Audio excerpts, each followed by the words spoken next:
We are very pleased that we now have among us two of the leaders of the World Council of Churches, our moderator, Bishop Bedford Strom, and our General Secretary, Professor Dr. Jerry Pillay. You'll hear from the moderator later, but at this time it is my pleasure to introduce to you the General Secretary of the World Council of Churches. It is really good that he could have made it. It has been a challenging time personally and professionally for him, but he thought this conference important enough to be here, and we thank God that he made it. Professor Jerry Pillay is an international citizen now as General Secretary of the World Council of Churches. As you know, the World Council of Churches is all of us located across the world. But he is actually South African, and he has been in this position for, is it 3 years now? 2.5, almost 3. We thank God that he is here, and he is going to be sharing with us what has been laid on his heart to share with us today.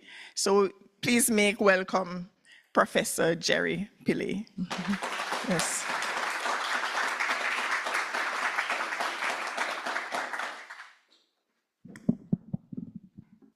Good morning, sisters and brothers. I'm really grateful for the Caribbean wake up and shake up. So thank you for that. It was really good to get going a little bit this morning. I greet you all in the precious name of our Lord and Savior, Jesus Christ.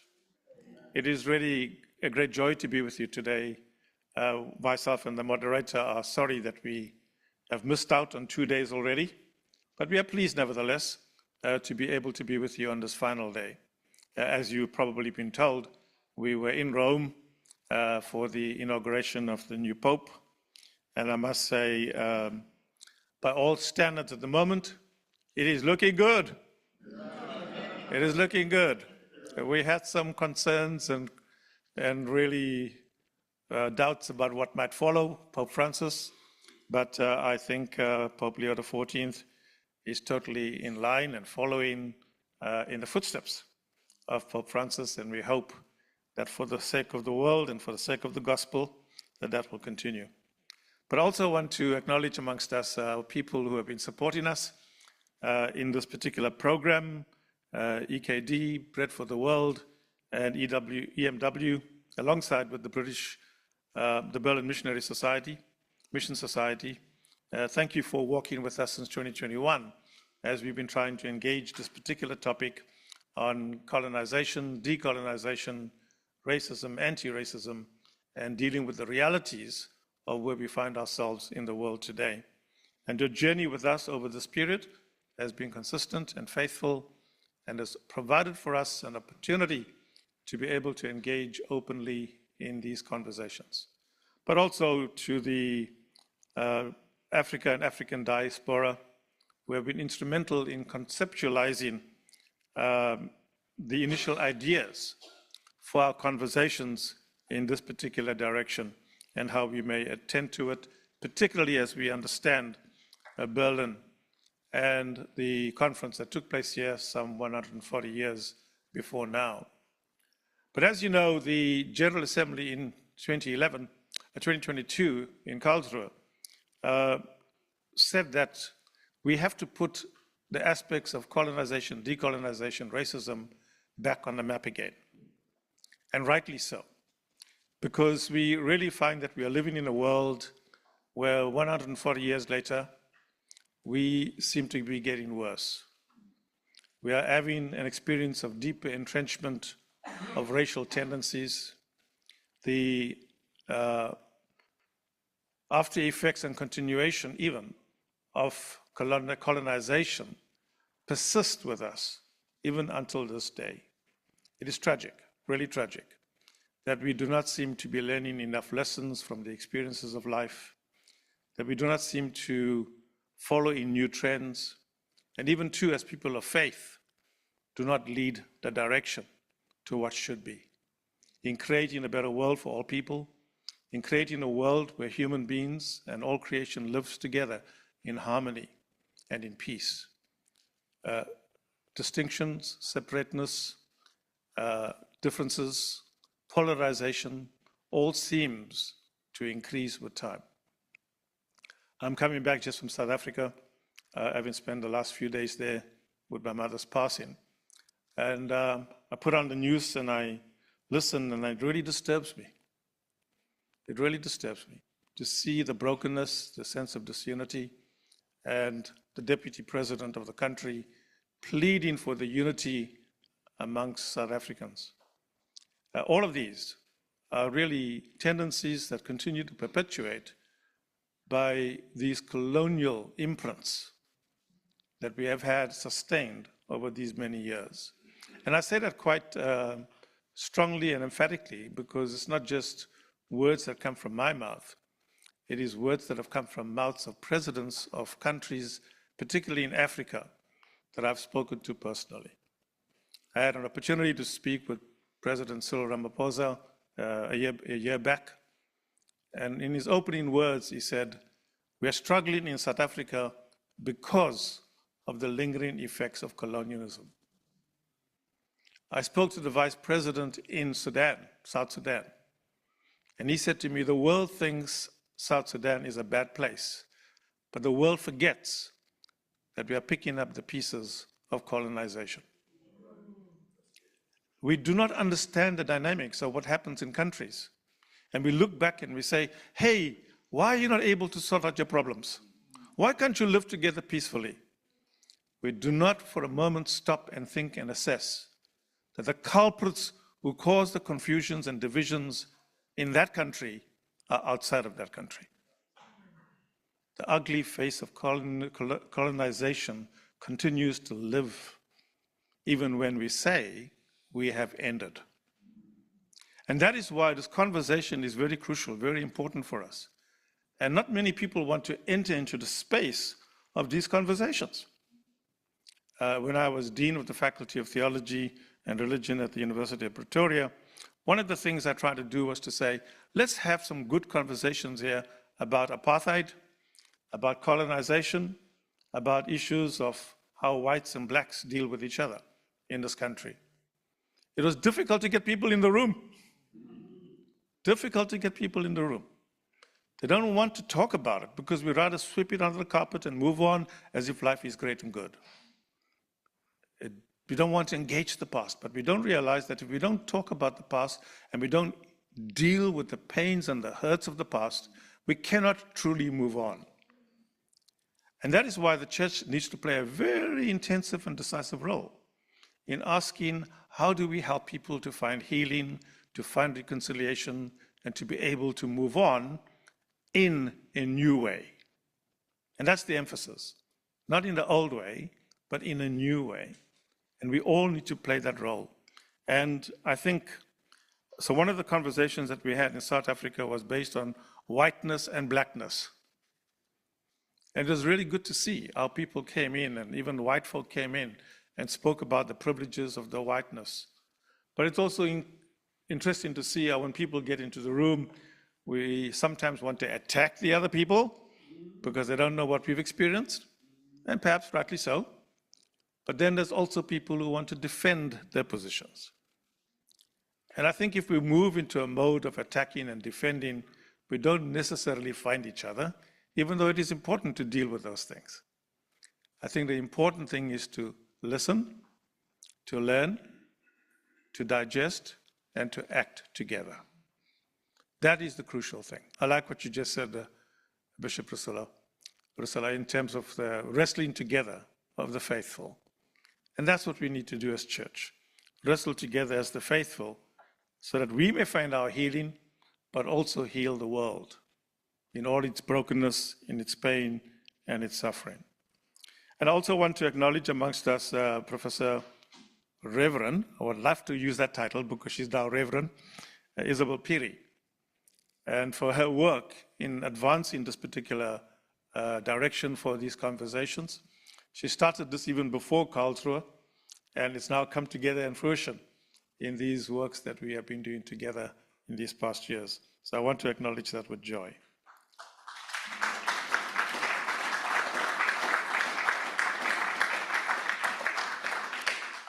It is important and appropriate that we actually are meeting here in this particular place, in this hotel named Dietrich Bonhoeffer, a theologian of great note and resistance fighter, as we know. And we are gathering here during the 80th anniversary of his martyrdom. We learn that on the 9th of April 1945, several people were brutally murdered by the Nazi regime at Flossenburg. And among them was a remarkable young Lutheran pastor named Dietrich Bonhoeffer, who had joined the underground, convinced that that was his duty as a Christian, to work against and to defeat Hitler's stance. And he became famous as a martyr during and even after World War II. Now we have a Bonhoeffer scholar here with us, and he will tell you much about that perhaps later when he addresses us today. When many were looking to leave Germany, Bonhoeffer was looking to return to Germany because he knew too many of his sisters and brothers would not be able to leave Germany. Justifying his decision to depart from the relative security of the United States of America, where he had been assisted by friends to relocate to in 1939, he soon contemplated returning to Germany. And he wrote to Reinhold Niebuhr to explain why he should return to Germany. He said, "I shall have no right to participate in the reconstruction of Christian life in Germany after the war if I do not share the trials of this time with my people. Christians in Germany will face the terrible alternative of either willing the defeat of their nation in order that Christian civilization may survive, or willing the victory of the nation and thereby destroying our civilization. I know which of these alternatives I must choose, but I cannot make this choice in security." That's a very important statement. That many of us who enter into these conversations, and we want to make these conversations in a place of security. It is important to have safe spaces so that we can converse, be open, and share our thoughts and where we're coming from. But there are times when we have to leave our places of security in order to gain a true picture and to move forward in a more constructive way. While Bonhoeffer had the option to stay in the United States, he chose the option of returning to Germany to be with those who were unable to leave and to live out his Christian faith with fellow Christians, even though it was a dangerous and difficult option. But he was not daunted by the task. Those who were lucky to meet Bonhoeffer, irrespective of their stations in life, were touched by his disposition. And according to Bishop George Bell from the Church of England, a close friend of Bonhoeffer, he said this. He said, "Bonhoeffer was crystal clear in his convictions, and young as he was, and humble-minded as he was, he saw the truth and spoke it with a complete absence of fear. In Stockholm, when he came so unexpectedly to see me in 1942 as an emissary from the opposition, he was exactly the same, completely candid, completely regardless of personal safety, while deeply moved by the shame of the country he loved. He might have been murdered by an evil regime, but his teaching was far from being killed alongside his physical body. As we gather here, there is a lot to learn from Bonhoeffer about the present, fraught with uncertainty, as it is, because this uncertainty calls for leadership. And the question is, are we ready to give leadership, to speak truth with a complete absence of fear? Is this the time to renew Bonhoeffer's timeless proclamation on cheap and costly grace? Do we choose cheap grace to preserve ourselves at the expense of our faith, or do we choose costly grace to the point of exposing ourselves to that which might kill our physical bodies, socially and metaphorically, as well, in as much as physically. According to Bonhoeffer, in speaking about grace and cheap grace versus costly grace, this is what he had to say. Cheap grace is the deadly enemy of our church. We are fighting today for costly grace. In such a church, the world finds a cheap covering for its sin. No contrition is required, still less any real desire to be delivered from sin. Cheap grace, therefore, amounts to a denial of the living Word of God. In fact, a denial of the incarnation of the Word of God. Cheap grace means the justification of sin without the justification of the sinner. He goes on to say, costly grace is the treasure hidden in the field. For the sake of it, a man or a woman will gladly go and sell all that she or he has.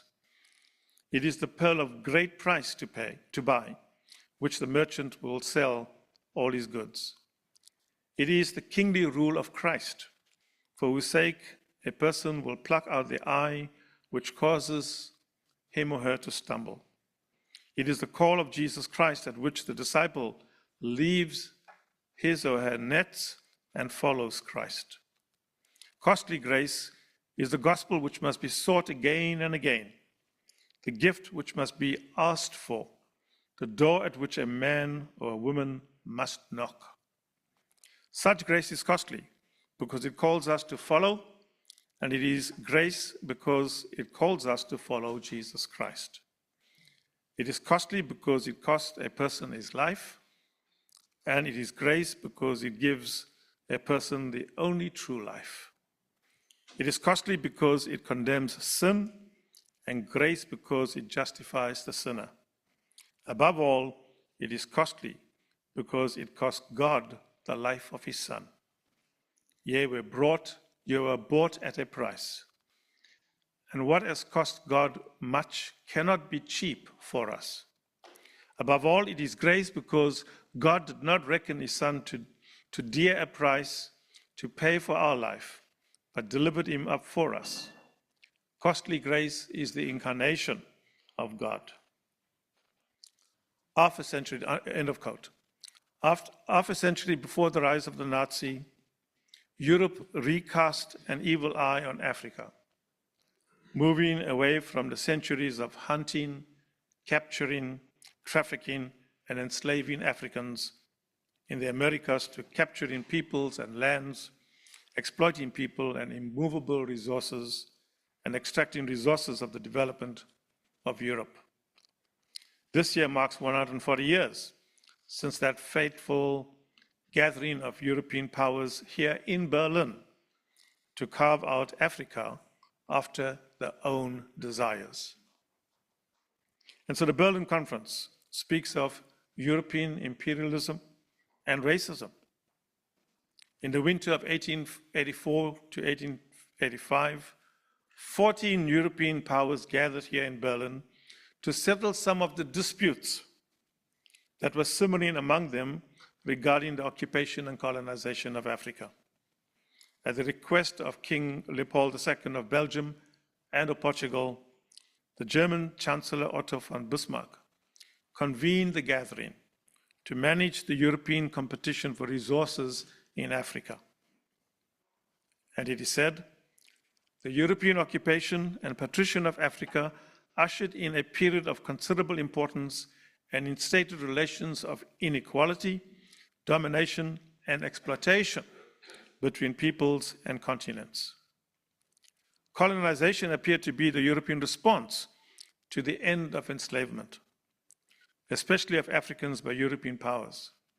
In some ways, colonization was going to be the new form of enslavement of Africans, minus the trafficking across the Atlantic Ocean. With Africa eliminated as a source for people to be enslaved, Africa was cast anew as a place to enslave people in their own land. and as a source for the much needed mineral resources, raw materials, and cash crops that were needed by the European powers. Africa was the new platform that came with labor. As it is said, the scramble for territory led to conflict among European powers, particularly between the British and French in West Africa, Egypt, the Portuguese and British in East Africa, and the French and King Leopold II in Central Africa. Rivalry between Great Britain and France led Bismarck to intervene, and in late 1884, he called a meeting of European powers in Berlin. In the subsequent meetings, Great Britain, France, Germany, Portugal, and King Leopold II negotiated their claims to African territory, which were then formalized and mapped. During the conference, the leaders also agreed to allow free trade among the colonies and established a framework for negotiating future European claims in Africa. Neither the Berlin Conference nor the framework for future negotiations provided any say for the peoples of Africa over the partitioning of their own homelands. This should shock us. This should really shock us out of our boots, to think that other powers can make decisions for other parts of the world. And guess what? It's not gone. It's not gone. When powers and authorities and leaders tell us we can enter into Gaza and make it our own, when powers tell us we can enter into another zone and make it our own, these annexations and colonization models continue to persist when we believe that we have power and authority over other sovereign states. Total disrespect and disregard for the peoples of those lands. But that still lives, unfortunately. Now, even though this conference, sometimes known as the West Africa Conference or the Congo Conference, had a limited focus on Africa, it had global consequences and allows us to see the thinking behind European imperialism and colonization. At the core of European imperialism and colonization was an economic interest, the European desire for resources in the global south. We are reliably informed by historians that, to quote, that the Berlin Conference did not initiate European colonization of Africa, but it did legitimate and formalize the process. In addition, it sparked new interest in Africa. Following the close of the conference, European powers expanded their claims in Africa such that by 1900, European states had claimed nearly 90% of African territory. Preceding the Berlin Conference, European philosophy and the natural sciences had made some critical contributions to European thinking about Europeans and non-Europeans. Many have pointed to the contributions of Charles Darwin, his theory of evolution, which inaugurated a hierarchy of being across God's creation, both intraspecies and interspecies. There is a growing interest in critically re-engaging with Darwin's contributions, especially whether his theory of evolution informed racist thinking or whether racist thinking misappropriated his theory for legitimization. There is no contest that explaining physical and visible diversities among God's people as biological and genetic created race as a biological category, which continues to be the default way of thinking for many in the present.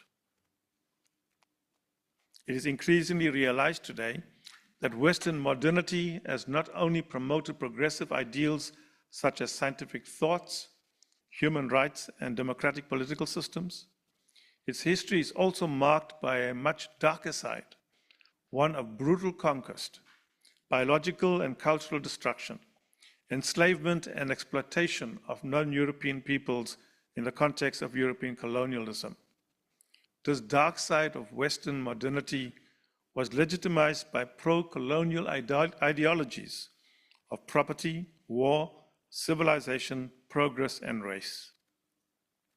Now, these pro-colonial ideologies emerged out of a thriving European philosophical field. One of the leading European and German philosophers, George William Friedrich Hegel's racially motivated exclusion of Africa and Asia from the history of philosophy, played an important role in defining the modern exclusionary canon in the historiography of philosophy. By implication, the epistemicide committed against diverse knowledge systems outside of Europe was necessitated by the disdain and prejudice against non-Europeans. Now, it is interesting that normally we would always think about epistemological centers being in the West and becoming part of European sources.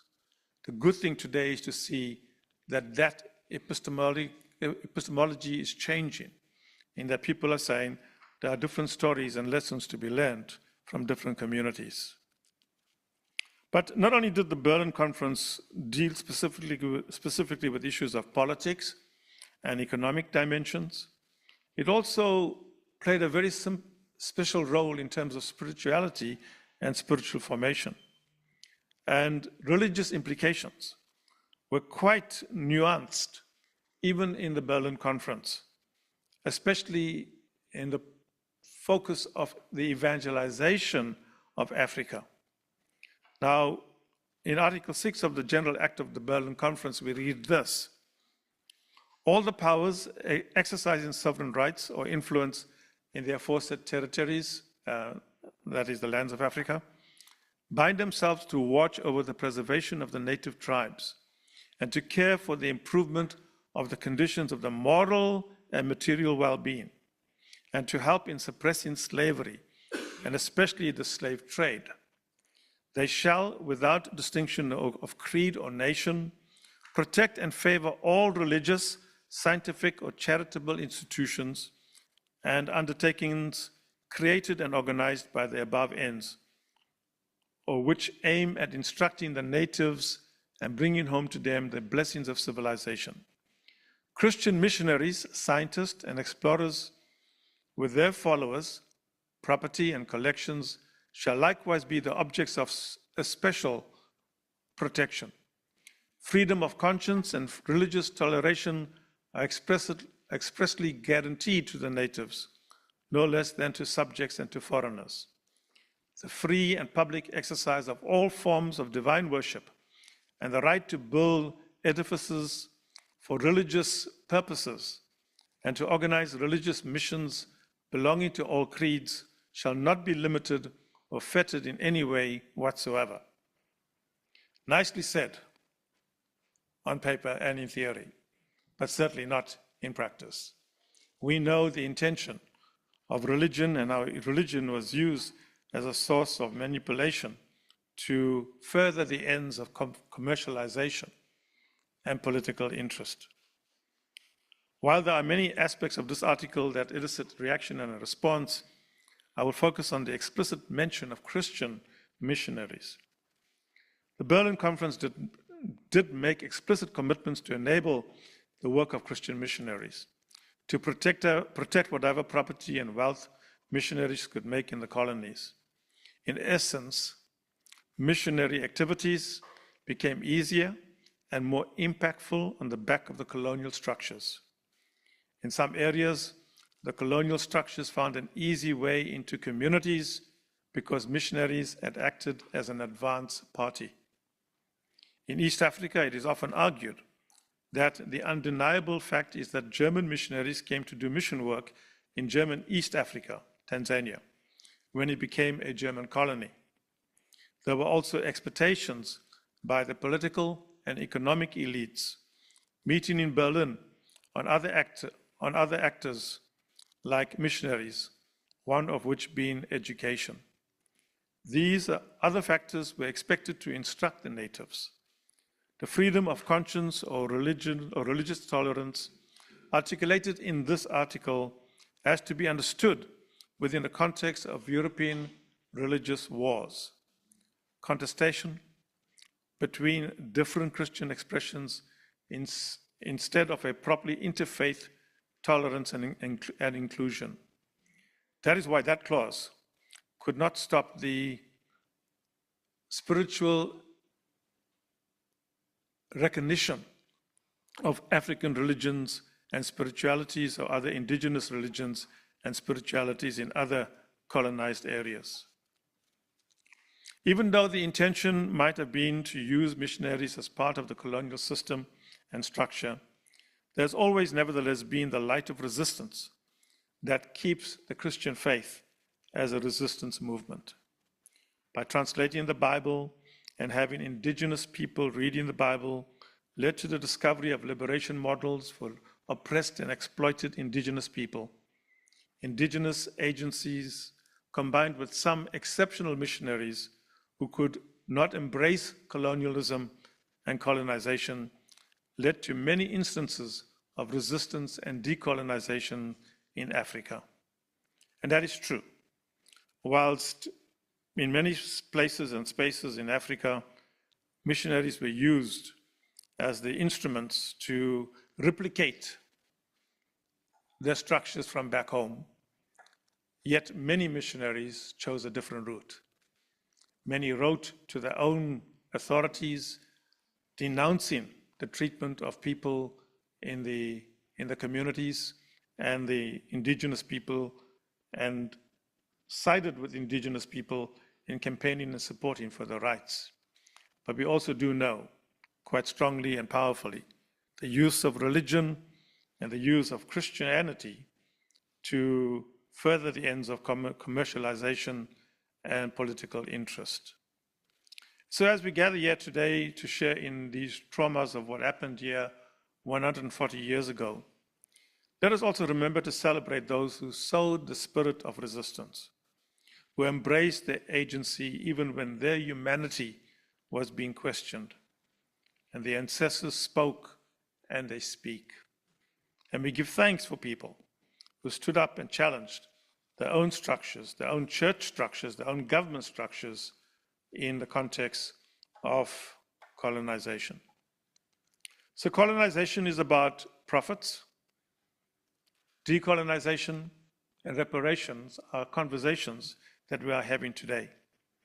One of the underlying ideologies of informing the Berlin Conference, European imperialism, colonization, and the colonization of Africa, was the idea of supremacy of European people, especially the European male, in the supposed hierarchy of being, and on which hierarchy the African was supposed to be the most primitive and therefore the lowest form of being among the imagined human races.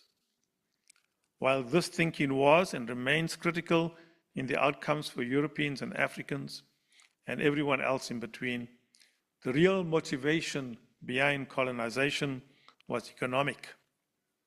Growing European industries needed more raw materials to meet the socially constructed consumer needs, and Africa promised a lot: fertile lands, mineral resources, abundant water, and a sufficient supply of labor without trafficking in human beings. The acquiring of colonies was therefore seen as a means of obtaining raw materials and access to foreign markets.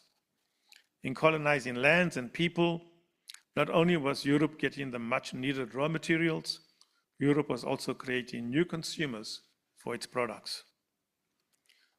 Darwin's work was understood by some to provide scientific confirmation of the supremacy of the white race. Thus, Europeans felt entitled to rule others. The conquest of the backward races by the superior race was seen as part of an inevitable natural process. Racism flourished during the period peaking between 1880 and 1920. This had a profound influence on how the colonial regimes were organized. In this view, colonization was also seen as a form of imperial responsibility, which provided a justification for colonial conquest. Colonization entailed the creation of new boundaries, demarcating not African spaces, but rather imposing European spaces without regard to the existing African spaces, resulting in many nations and communities being arbitrarily divided into different countries. Africa continues to be governed by these artificial boundaries.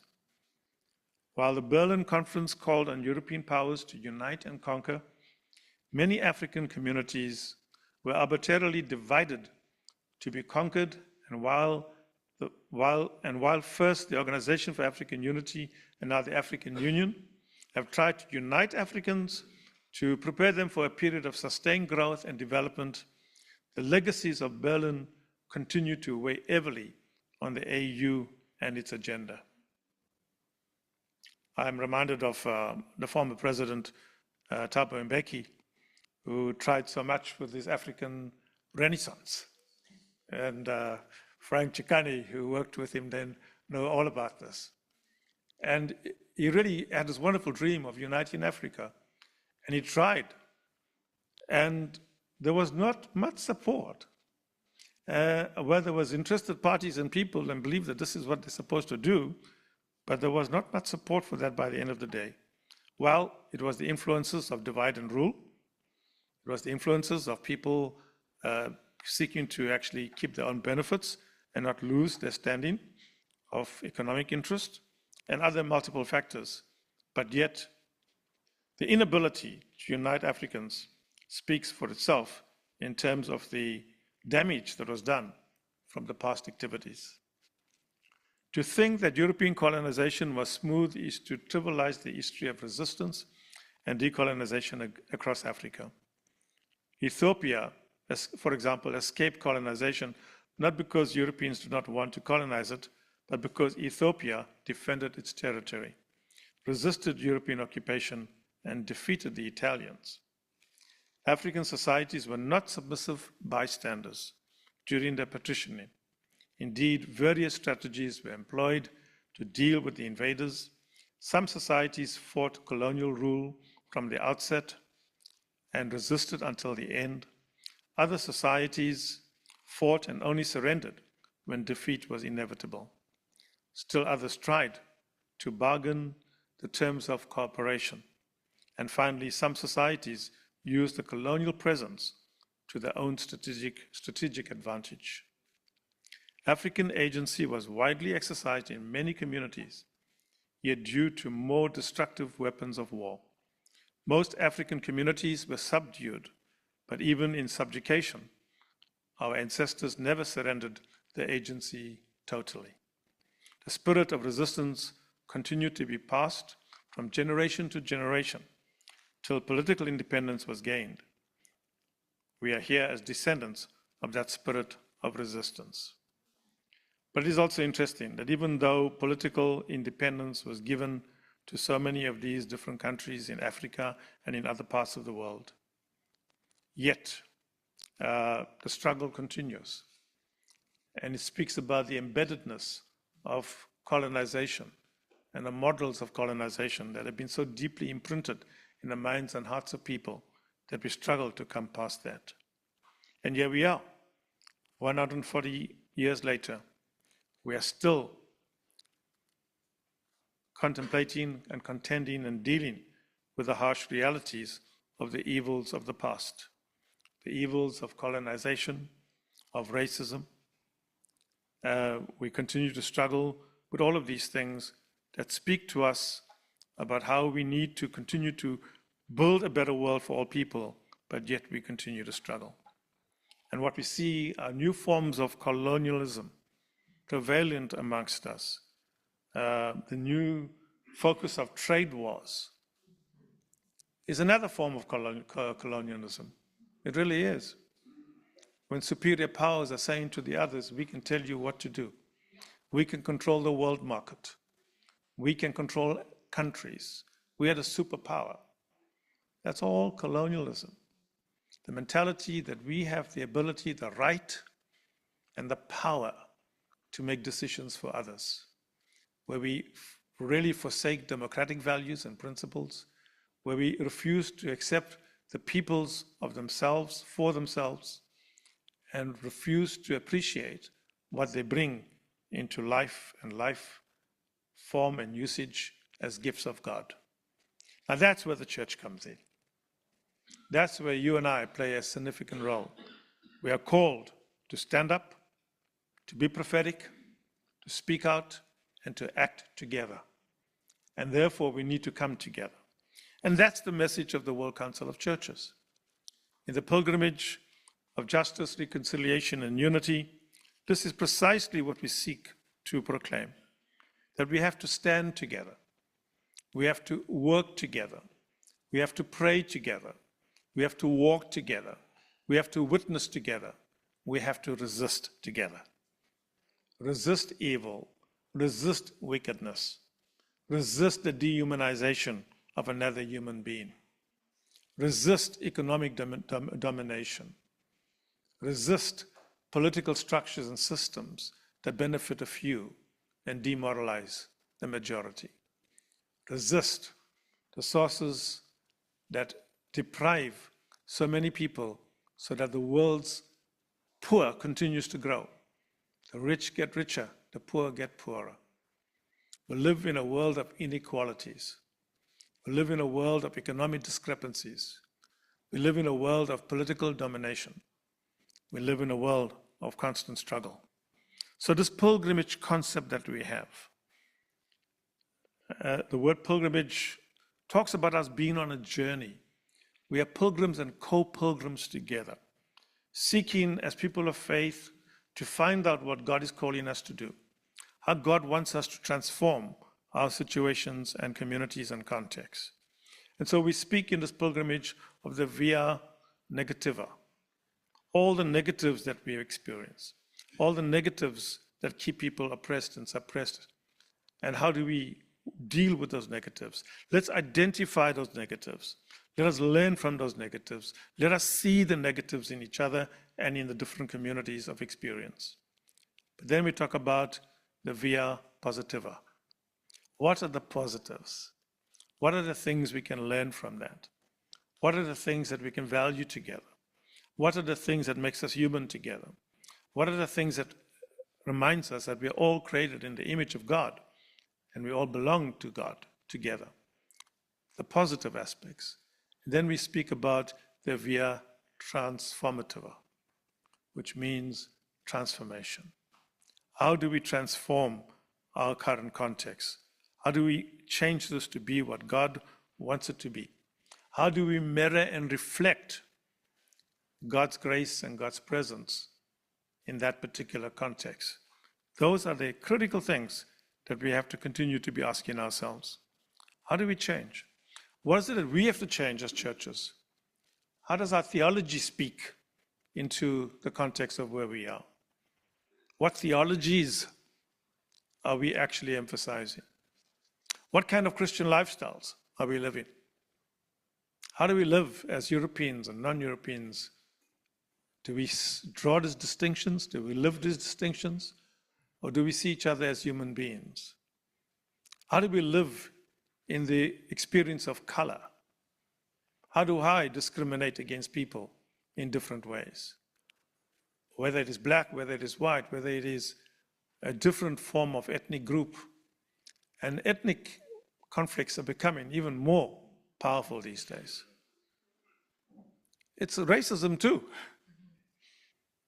And sometimes we don't want to call it racism, but really it is. When I use my particular way of my birth and my norms and values and being part of a particular community and use that against another community, that's discrimination. Now, the World Council of Churches is dealing with all of these things: theology, society. And one of the important things we have to do is to work together, not only as Christian communities, but also with every single organization or group or people, whether it is Christians or not Christians, interreligiously. We need to work with everybody who is wanting to create a better world for all people and all creation. And the WCC is set on doing that. In this pilgrimage, we are working with people. We are working with NGOs. We're working, it's wonderful to see some people from government present with us, from the United Nations present with us. We need all of these sectors to be involved because we all need to work together. If we are to change and transform this world, we need each other. And God calls us to work together to make this world the world that He has designed it, called for it, and desires it to be. So as we gather here in Berlin, we seek to remember the past, we seek to reappraise the present, and we seek to reimagine the future, in which racism will cease to be determinative of the outcomes of God's people, in which Africans and people of African descent will not attempt to achieve whiteness, but will enjoy an abundant life that God wills all God's people to have. Our resolve as not and will not wane, because racism is a sin against God, a sin against fellow human beings, and a crime against humanity. We ought to embark on a pilgrimage of racial justice, racial reconciliation, and sustainable unity of all God's people. And how do we, as God's people, be able to pave and to share and to teach a better part of what God's world is all about to others out there? So we come together to challenge each other, to learn from each other, to listen to each other, to find each other, to repent as the Spirit leads us into that, and to be able to work together to create a better world. And I trust that our conversation here today will help us to do just that. Why? Because the world is in serious trouble. It is in a critical mess. Violence pervades our world like we've never seen for a long, long time. Disunity and separation, conflicts continue to pervade. God is not silent. Why should we be? Thank you very much.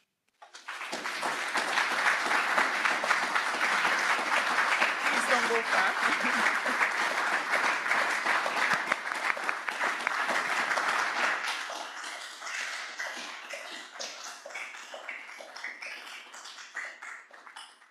We're grateful to our General Secretary for sharing with us and speaking to so many issues. In the short time, he really touched on a wide range of issues that are of concern to us and are of concern to the world.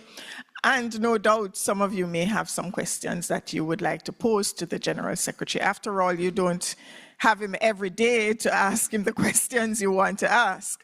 So now that he is present with us in this setting, may I ask, do we have any questions, anything we would like to raise with the GS at this time? If so, please raise your hand so that we can acknowledge you and give you an opportunity to speak. Are there questions?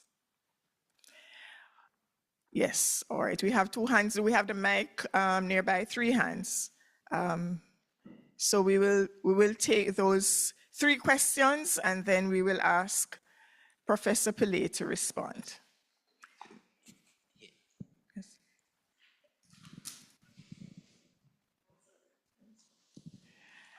Do I need to stand? Yes, please stand. All right, thank you.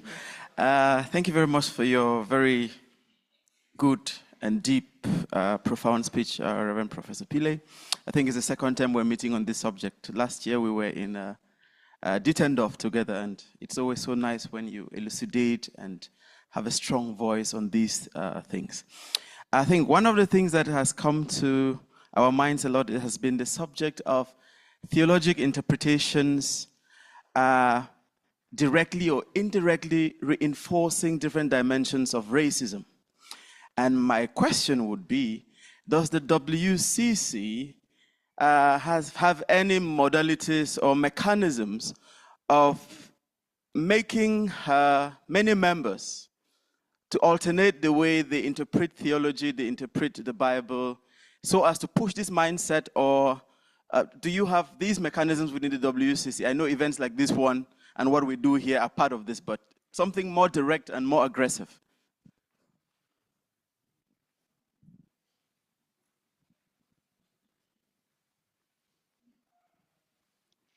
Thank you, Professor, and thank you for your deep thoughts and a very eloquent presentation. As you have rightly observed, both academia and businesses are very much also the main culprits as much as governments or politics. And I'm happy that you have pointed all those aspects. I do wonder in the plans moving forward if WCC of what you think about in terms of exposing the ongoing subtle ways of neocolonialism, so to say, that in the past maybe it was Europeans that came to exploit, but now in the name of foreign direct investment, in the name of this and that, the Arabs are coming and exploiting, the Turks are coming and exploiting, Chinese are coming and exploiting, and my defenseless people in the villages are not able to even understand what is going on. Water is being taken from us. Air is being taken from us. Even sunlight will be taken from us someday. My worry is. So I wonder if WCC do more effort to expose the structures of exploitation, the structures of extraction that is at work in our world of today, very sophisticated for ordinary citizens to do anything about it. And I appeal to you to do more. And my last appeal to you is as well, which I have mentioned in other occasions as well, that as long as the existing global governance structure somehow presupposes the winners of the so-called winners of the World War II, we are not going to live at peace with each other. There is a need to reorganize our world so that we can all live together with different centers of power. In that, there is a need for a voice from the churches. Maybe WCC and the Catholic Church and the Orthodox churches could come together and say, now we need a new UN, where there will be a new Security Council, where there will be not only French and Russians and Chinese discuss about Africa day in and day out, but there is an African sitting in that seat, which will be maybe less discussion about Africa, so that Africa could solve its problem without Chinese or Russians or Americans or Germans or French discuss about us. So I appeal that WCC become a voice for our voiceless 1 billion people in Africa who are denied their right place in our world governance. And there is still that somebody else speaks for us and that there is not one of us in that seat. It is unfair. It has been unfair. It is still unfair. And I hope that WCC takes the challenge to do something about it. Thank you. There is an online question. There was, yes, one more, and then we will have the General Secretary respond. And then we can Okay, great.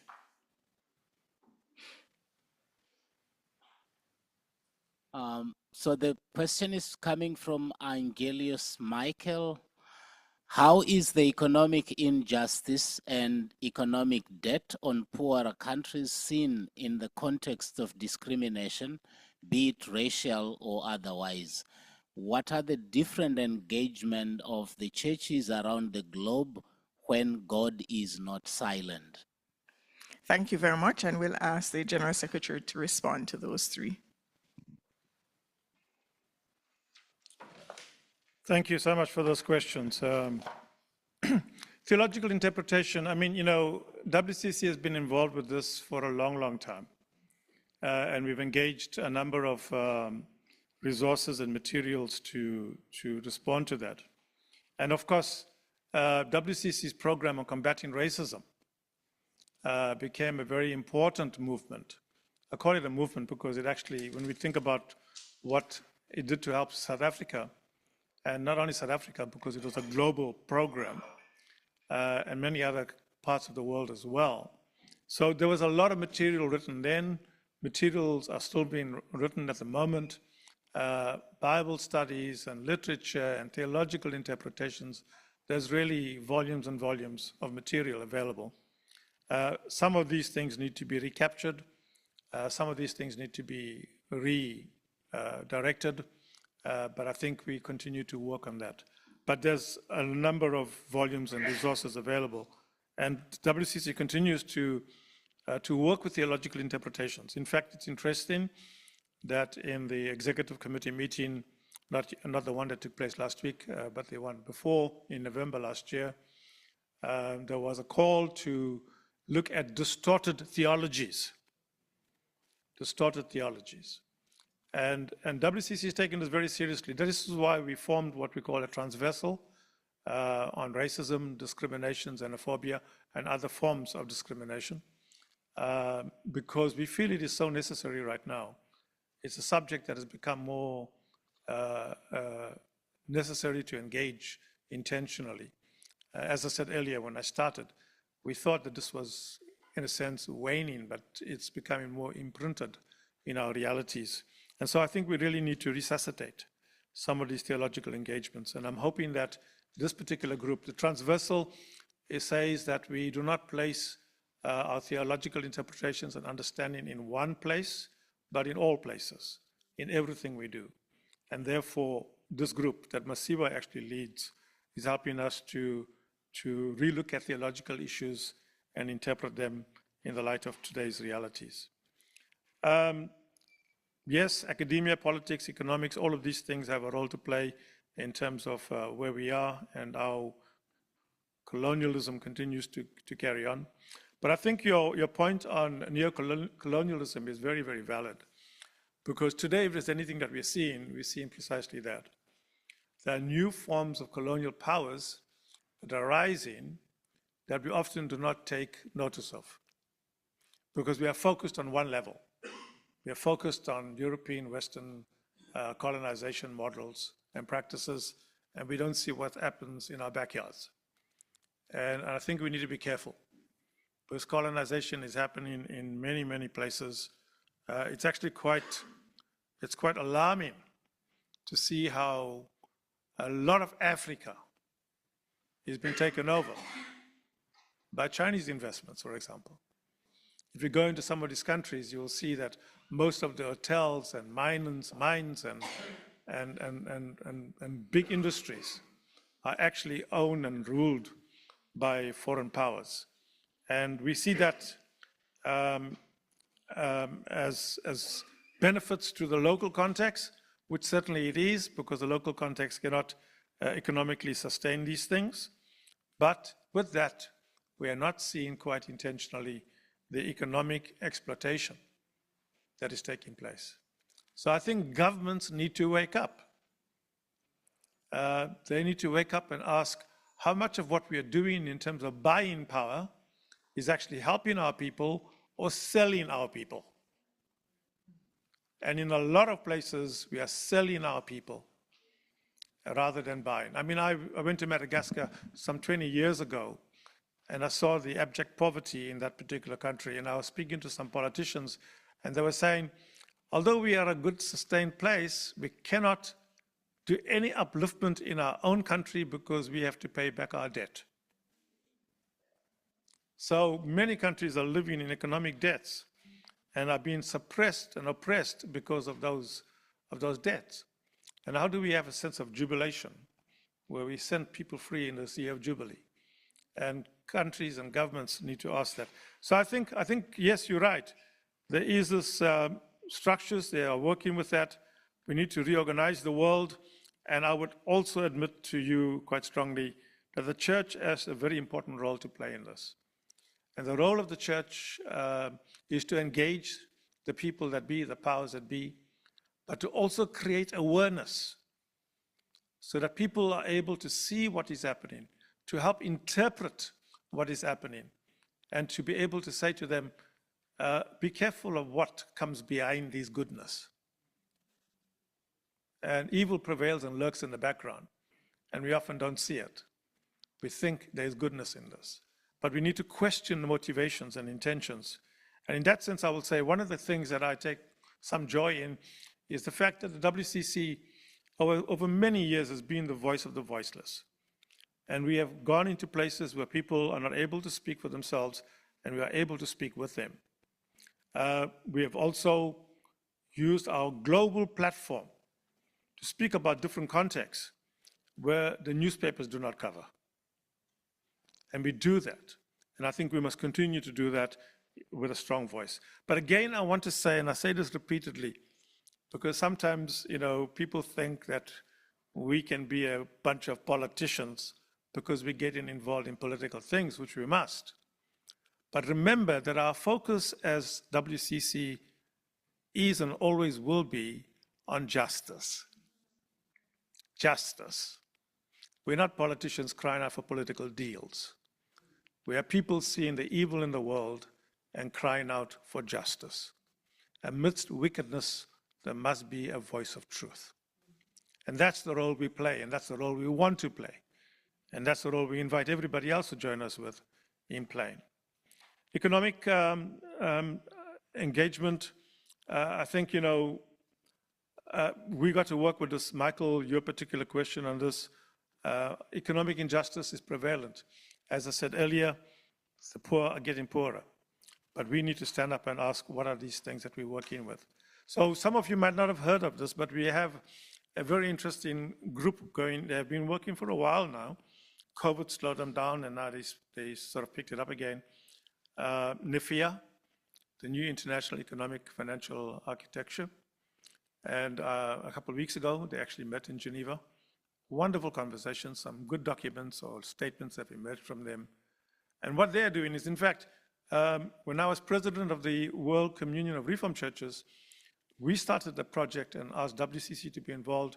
We asked the CCWM to be involved, and now others are involved as well. The Lutherans and even the Methodists are involved in these programs. And the idea was that not that we as Christians or people of faith will sit down in armchairs and critique economic structures, but that we will also seek to provide alternatives. And when you talk about economic injustices, that's the question. What are the alternatives we can provide? And I'm pleased to say that from a faith perspective, many people are working with us, even as WCC, in a group way to find answers and solutions to these persisting problems.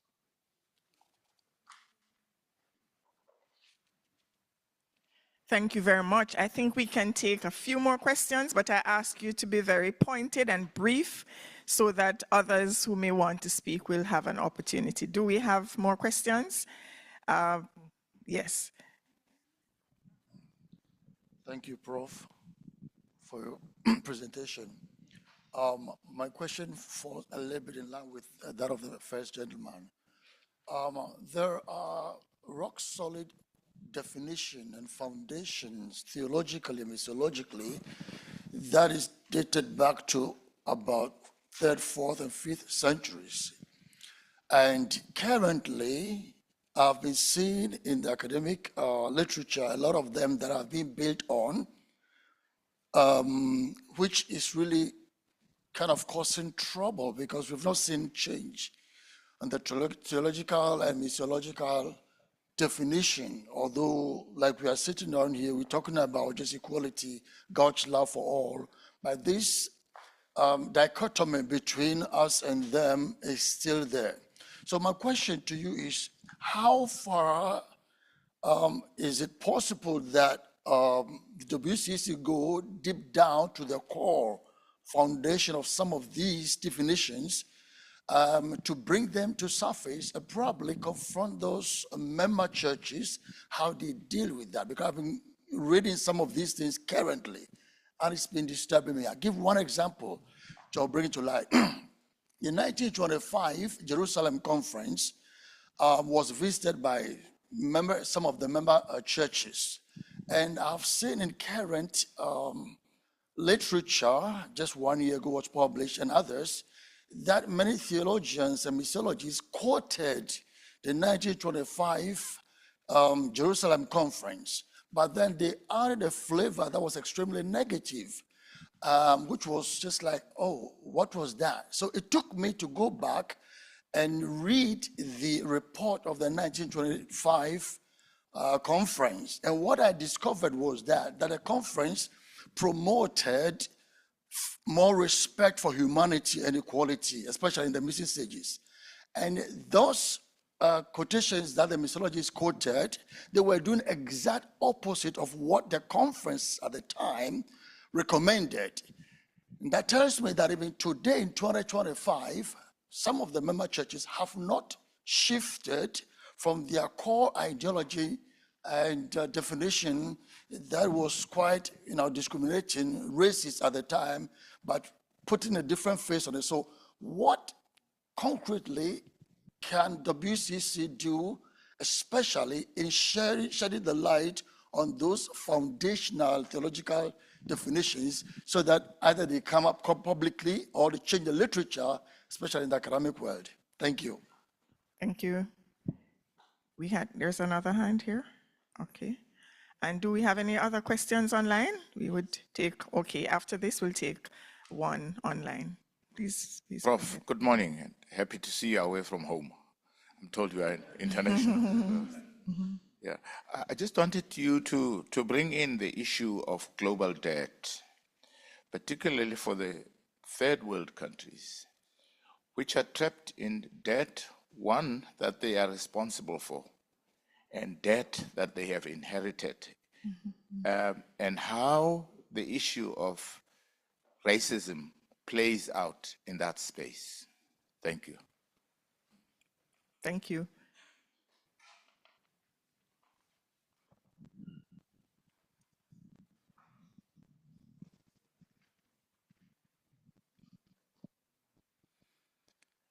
So this question comes from Langton Muchenje. What is WCC doing in terms of standing with African leaders who are fighting for the liberation and emancipation of Africans? For instance, we have presidents like Captain Ibrahim Traore of Burkina Faso, who is trying his level best to make sure that Africa is free from the oppression and exploitation of Europeans and America. Okay.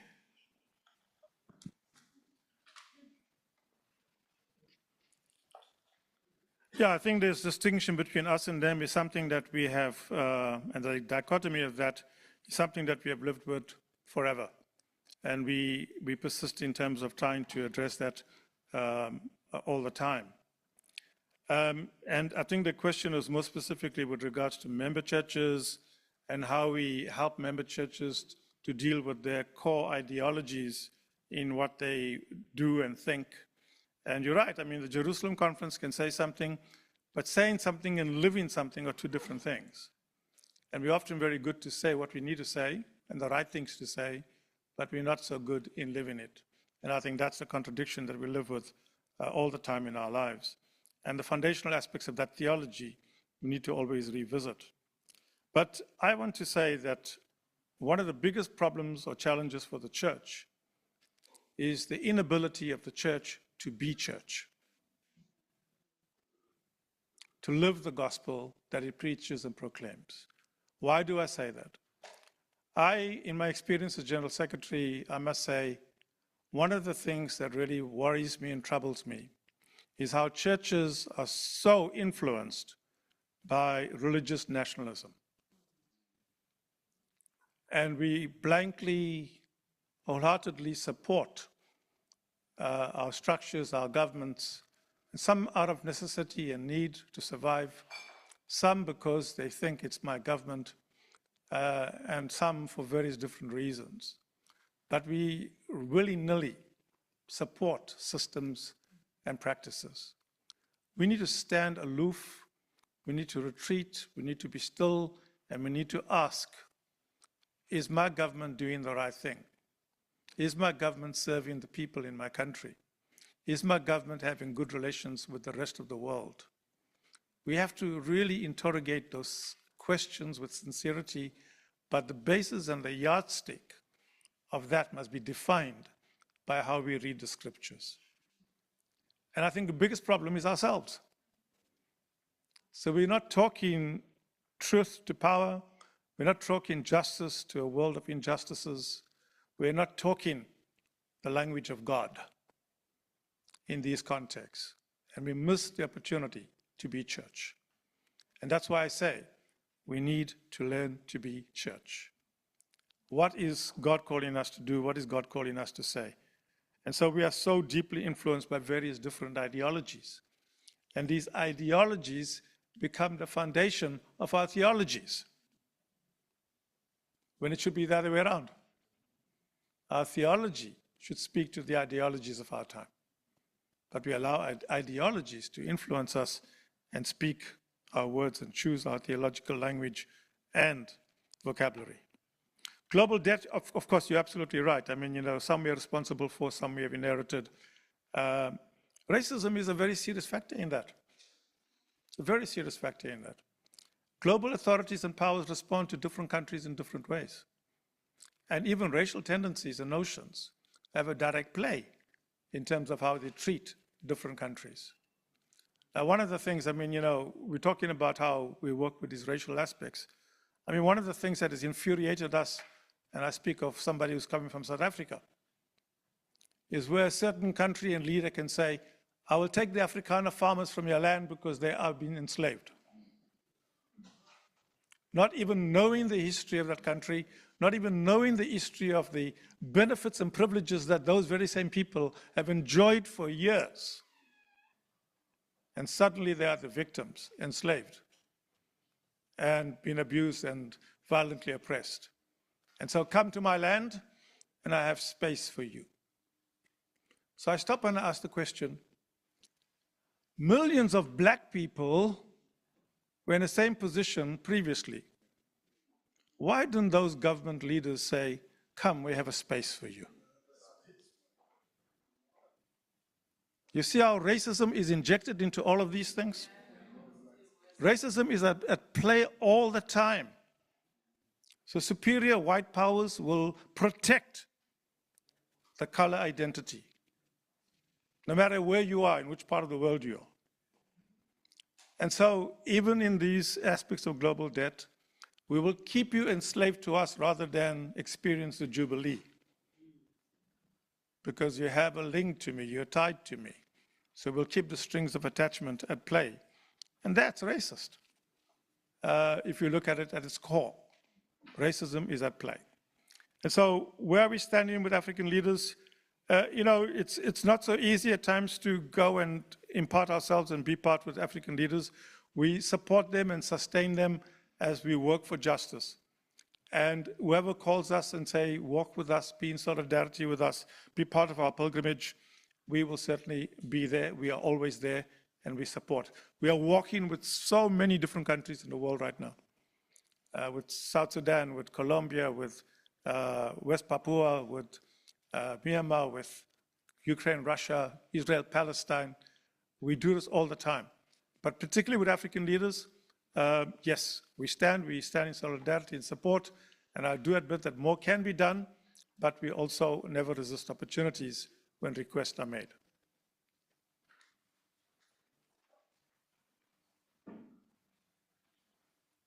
We thank the General Secretary very much. If there is one other pressing question, I'll take it. Outside of that, I will bring us, okay. So 2 hands went up pretty much at the same time. So I'll take those two. Please be brief with the questions so that we can keep to the time. Please go ahead. Thank you. Yes. This is not a question, it's an observation.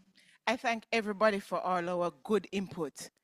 I'm troubled though by the fact that we keep saying, what will the WCC do? We are the WCC. I don't mean Nikki Ashwood, the staff. I mean all of us in this room plus tax. More critically, I think perhaps if we tweak that question just a little bit, all of them, any of them, to say, what can we do together,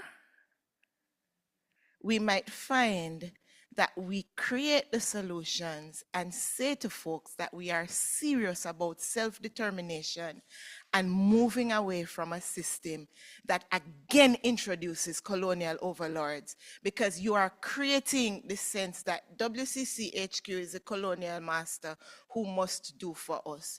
Can we please do together? Thank you.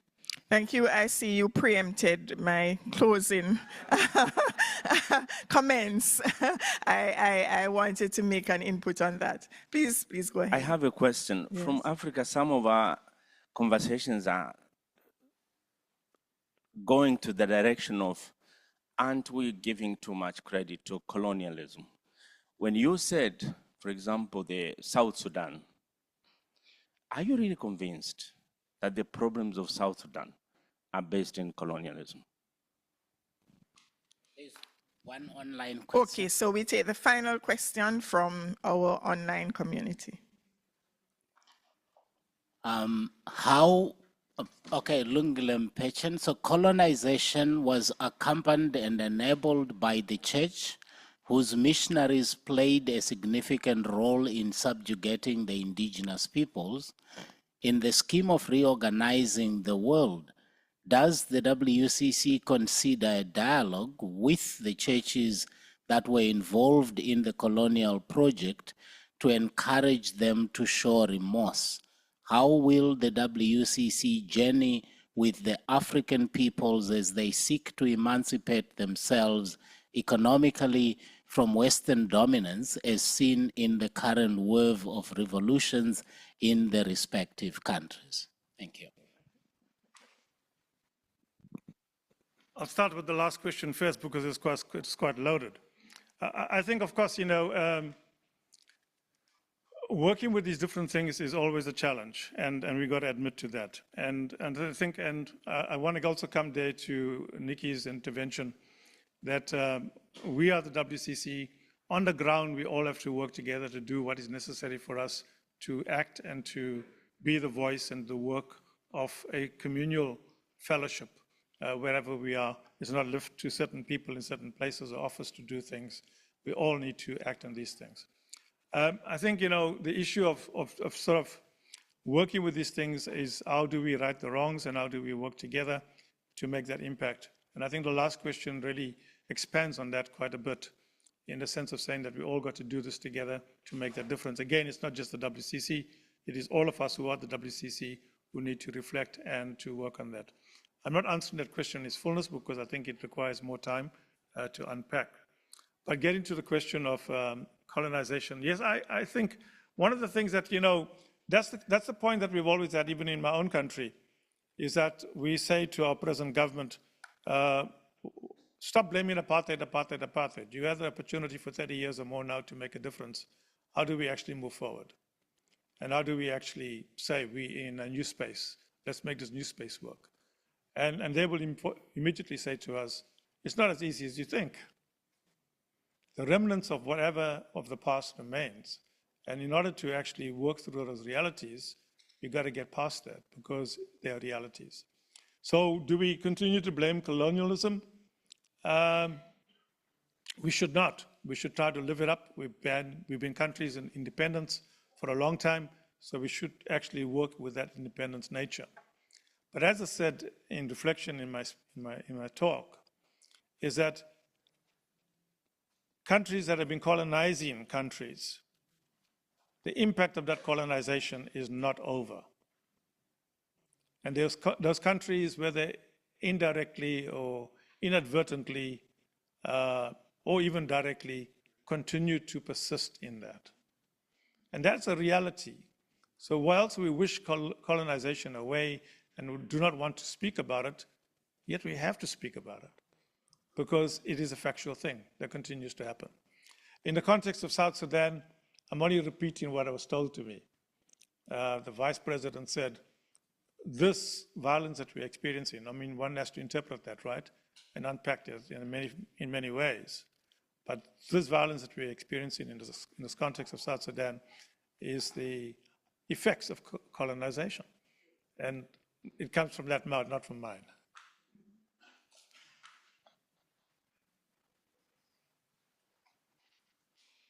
Please join with me in saying thanks once more to the General Secretary for this.